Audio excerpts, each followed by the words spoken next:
Votre médecin vous a annoncé que vous souffrez d'un myélome multiple?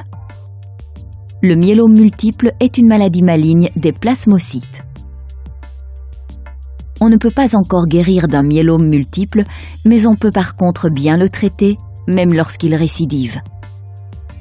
Mais en quoi consiste précisément le myélome multiple? Comment se développe cette maladie? Comment se déroule le traitement? Nous répondons à ces questions dans ce petit film.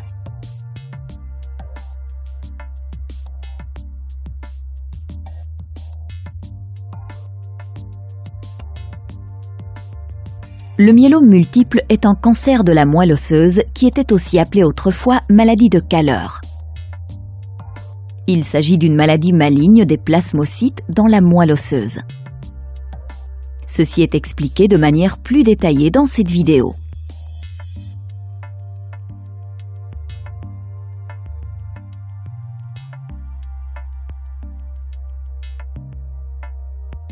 La moelle osseuse est l'usine qui fabrique nos cellules sanguines. Notre sang contient 3 types de cellules sanguines. Les globules rouges transportent l'oxygène dans tout le corps afin de l'approvisionner en énergie. Les plaquettes sont responsables de la coagulation du sang, phénomène qui est nécessaire pour qu'une plaie arrête de saigner.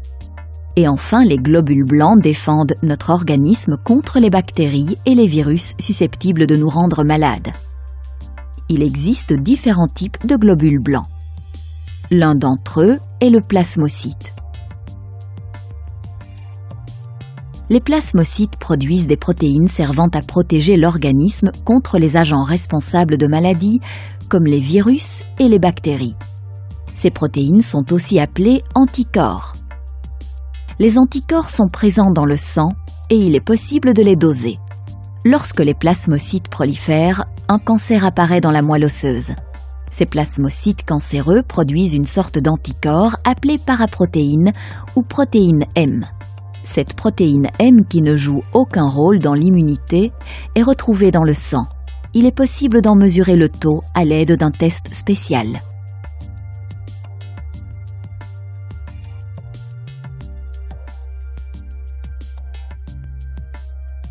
Dans le cas du myélome multiple, la production des plasmocytes est fortement perturbée. Tous les cancers, et donc aussi le myélome multiple, peuvent apparaître à la suite d'une erreur qui se produit pendant la division d'une cellule. C'est ainsi que, comme la division cellulaire n'est plus freinée, la cellule peut se multiplier indéfiniment. Elle va donc proliférer. Ces plasmocytes malins peuvent provoquer la dégradation des os. Comme ils envahissent la moelle osseuse, il va rester de moins en moins de place pour les cellules sanguines saines. Un déficit en globules rouges provoque de l'anémie pouvant entraîner l'apparition de troubles comme fatigue, maux de tête, palpitations cardiaques et faiblesse générale ou malaise. La diminution des globules blancs sains peut se traduire par une augmentation de la fréquence d'apparition d'infections comme la pneumonie ou la grippe. Lorsque les plaquettes diminuent, les plaies cicatrisent moins vite et des hématomes peuvent apparaître spontanément.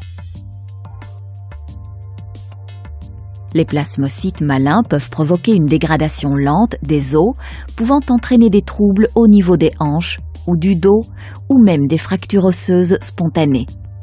La dégradation des os résulte en l'apparition d'un taux de calcium trop élevé dans le sang.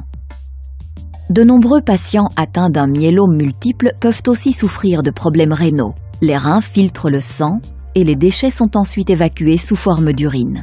Étant donné que les plasmocytes malins fabriquent des protéines de manière immodérée et qu'une grande quantité de calcium provenant de la dégradation des os est présente dans le sang, les reins peuvent éprouver de plus en plus de difficultés à filtrer ces substances, ce qui risque finalement de les obstruer.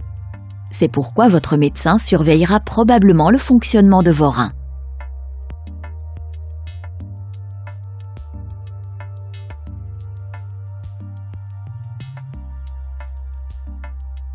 Le myélome multiple est encore incurable, mais il existe de plus en plus d'options de traitement permettant de maîtriser plus longtemps la maladie.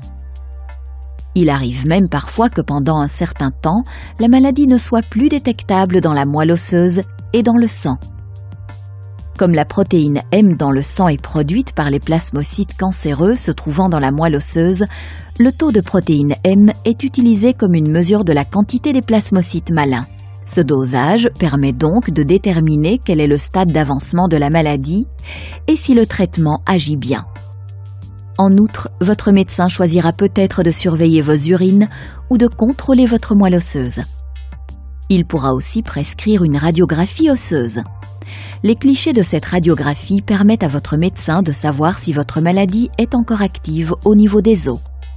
Si le myélome multiple a été découvert par hasard et si vous ne manifestez aucun symptôme, votre médecin surveillera alors étroitement l'évolution de la maladie. Il s'agit d'un myélome multiple dit asymptomatique, c'est-à-dire un myélome multiple exempt de symptômes. Mais généralement, la maladie est découverte lorsque le patient se plaint de troubles, par exemple au niveau des os. Dès que des troubles graves apparaissent, votre médecin peut, en concertation avec vous, instaurer un traitement adapté qui convient à votre situation spécifique.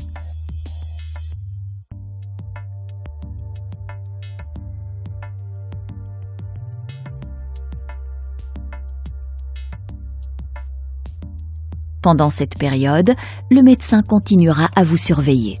Vos troubles réapparaissent ou le taux de protéine M est en nette augmentation? Il s'agit alors certainement d'une réactivation de la maladie. Dans ce cas, votre médecin pourra décider, en concertation avec vous, de surveiller de façon plus rapprochée l'évolution de la maladie ou d'instaurer un nouveau traitement. Ceci peut être répété plusieurs fois. L'évolution de la maladie est difficile à prévoir car elle dépend, entre autres, de l'âge, de la condition physique et de l'agressivité de la maladie.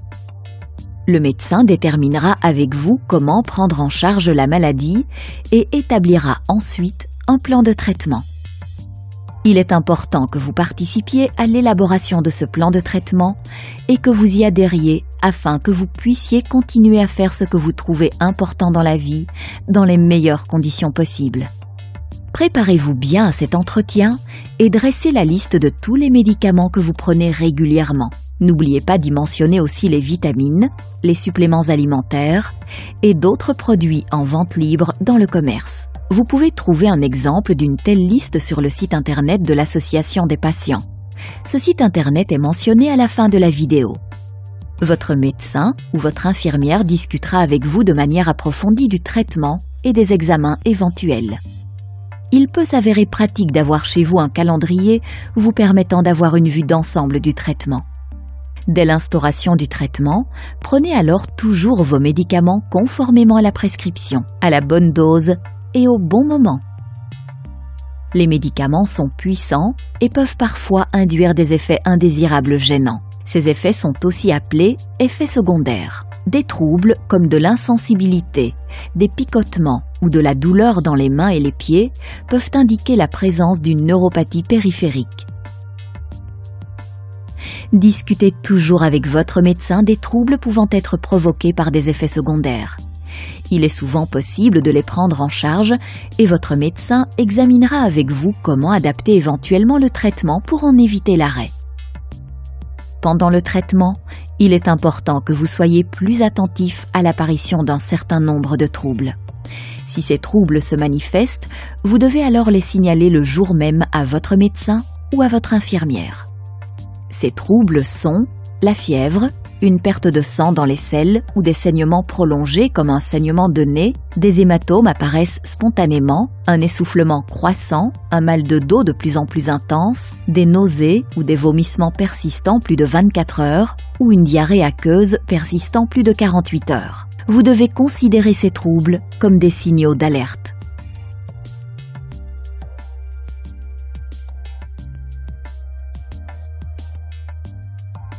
Enfin, n'oubliez pas qu'une maladie grave comme le myélome multiple n'affecte pas que vous, mais également votre famille. Tout le monde y réagit différemment.